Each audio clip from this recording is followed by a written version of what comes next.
Subscribe कीजिए हमारे channel Sonipat 24 को। सबसे पहले लेटेस्ट खबरें देखने के लिए बेल आइकन को दबाइए। प्रदेश में कोरोना ने तबाही मचा रखी है और इसी तबाही को रोकने के लिए हरियाणा सरकार ने अपने सभी मंत्रियों की ड्यूटी अलग अलग जिलों में लगा दी है और उप मुख्यमंत्री दुष्यंत चौटाला को सोनीपत और जींद का प्रभार सौंपा गया है, जिसके चलते उप मुख्यमंत्री दुष्यंत चौटाला सोनीपत पहुंचे और दीनबंधु छोटूराम विश्वविद्यालय के रेस्ट हाउस में अधिकारियों की मीटिंग ली।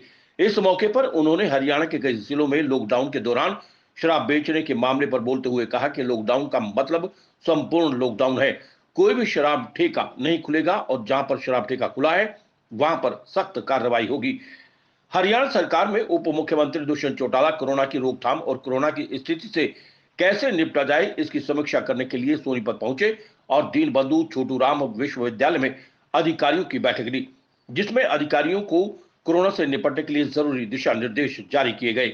उन्होंने कहा कि सोनीपत में सीएचसी और पीएचसी में किस तरह से सुविधाएं बढ़ाई जाएं, उसके लिए हमें यहां पर 100 ऑक्सीजन कंस्ट्रक्टर की जरूरत पड़ेगी। कोई भी एनआरआई और सामाजिक संस्था अगर सोनीपत जिले को 100 कंस्ट्रक्टर देता है तो हम उसका धन्यवाद करेंगे और अब ऑक्सीजन कंस्ट्रक्टर पर जीएसटी भी हटा दी गई है। उप मुख्यमंत्री दुष्यंत चौटाला ने कहा कि सीटी स्कैन और एम्बुलेंस के रेट तय कर दिए गए हैं, जो भी इससे ज्यादा वो लेता पाया गया उसके खिलाफ सख्त से सख्त कार्रवाई की जाएगी। सोनीपत 24 के लिए रमेश कुमार की रिपोर्ट। पहली चीज तो हमारे सारे पीएचसी और सीएचसी को आने वाले समय में कैसे गैरअप किया जाए, उसके लिए हमें 100 कॉन्सेंट्रेटर्स की सोनीपत में ज़रूरत रहेगी। मैं तो तमाम नागरिकों से भी आग्रह करता हूँ कि हम सेंट्रलाइज मॉनिटरिंग सिस्टम बना पाएँ, उसी से ही बेहतर ट्रीटमेंट हो पाएगा। और पीएचसी सीएचसी में जहाँ हमारे पास सफिशिएंट स्टाफ है, अगर आप लोगों के सहयोग से भी अगर कोई एनआरआई साथी है, कोई विदेश से गिफ्ट देना चाहता है, अब तो जीएसटी एग्जम्पशन भी उस पर आ गई है, कस्टम एंड एक्साइज एग्जम्पशन भी आ चुकी है। ऑक्सीजन कॉन्सेंट्रेटर देकर आप कईयों की जान बचा सकते हैं। साथ में क्योंकि अभी 100 आईसीयू बेड्स थे, आज के दिन प्राइवेट हॉस्पिटल में भी हम 26 आईसीयू बेड और इंक्रीज कर सकते हैं। सीएमओ को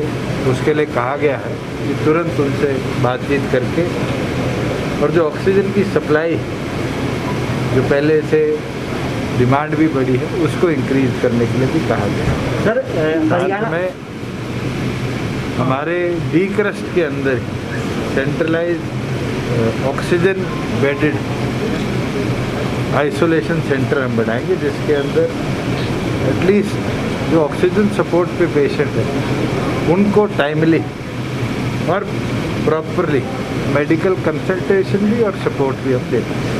सर हरियाणा सरकार ने लॉकडाउन लगा रखा है 1 सप्ताह का, क्या हरियाणा सरकार ने शराब ठेके खोलने की अनुमति शराब ठेकेदारों को दे रखी है? लॉकडाउन का मतलब है पूरी तौर पर बंद। सर अवैध रूप से शराब बेची जाती है, मोटा मुनाफा कमाने के शराब ठेके हैं वो खुले हैं। अगर कोई भी ऐसे व्यक्ति कार्य करता है तो उसके खिलाफ एक्शन। सर सोनीपत तहसील में रजिस्ट्री हो रही है,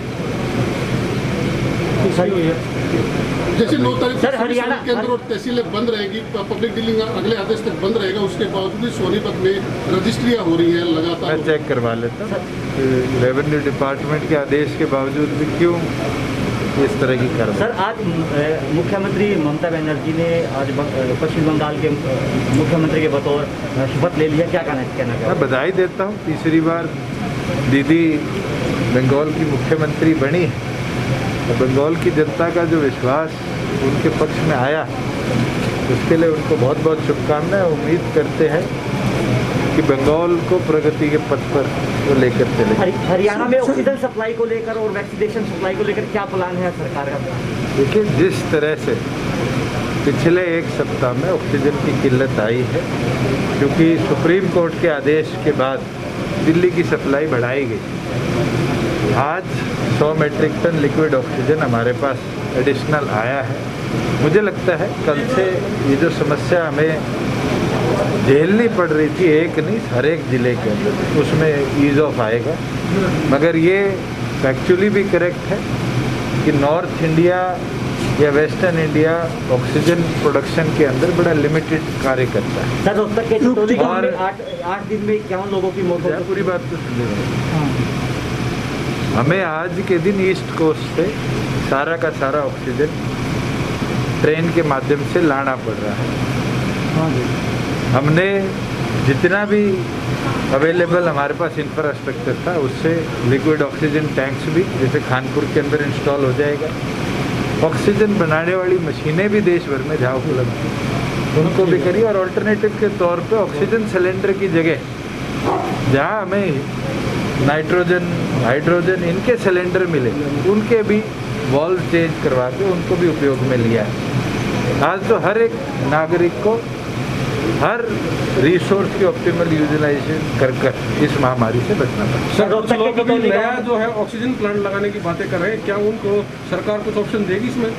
देखिए, हमने तो पहले दिन ही परमिशन दी है। कोई भी इस तरह की पहल करेगा उसको प्रायोरिटी पे अप्रूवल देने का काम गवर्नमेंट करेगी। सर रोहतक के चितौली गांव में 8 दिन में 51 लोगों की मौत हुई है, सरकार किस तरह संज्ञान है वहाँ पे नहीं? गंभीर तौर पर आज एक समस्या जो सबके संज्ञान में आती है कि गांव में लोग टेस्टिंग नहीं कर रहे, और इसके लिए मैंने यहाँ भी आदेश दिए हैं कि रोडवेज़ की बसें लेकर मोबाइल यूनिट्स बनाए जाए जिसमें फाइनल ईयर के हमारे जो बच्चे हैं चाहे वो नर्सें हैं उनको भी साथ में लें, और गांव में जाकर कॉन्टैक्ट ट्रेसिंग टेस्टिंग भी और उनका मेडिकल हेल्प भी पर्याप्त हम कराते रहें।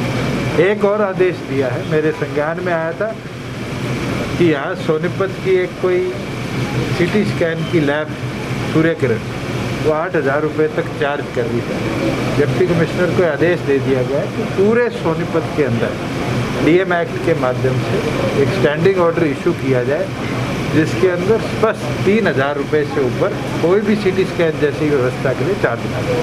सर एम्बुलेंस कुछ को लेकर लोगों लगातार कालाबाजारी चल रही है। एम्बुलेंस से 10 से 20,000 रुपये वसूल रहे हैं, चाहे वो निजी है। सरकार का ऑलरेडी आदेश आ चुका है कि 7 रुपये और 15 रुपये किलोमीटर के माध्यम से ज़्यादा कोई भी चार्ज नहीं।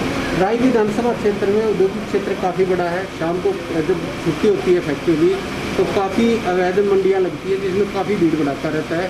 कोई भी मास्क नहीं लगाता, सोशल डिस्टेंसिंग को कोई ध्यान नहीं देता। क्या इसके बारे में? मैं तो आपका धन्यवाद करूंगा, आपने 2 लगा रखे हैं, और आप औरों को भी बताएं कि आज मास्क कितना ज़रूरी है जो आपकी जान को सुरक्षा दे।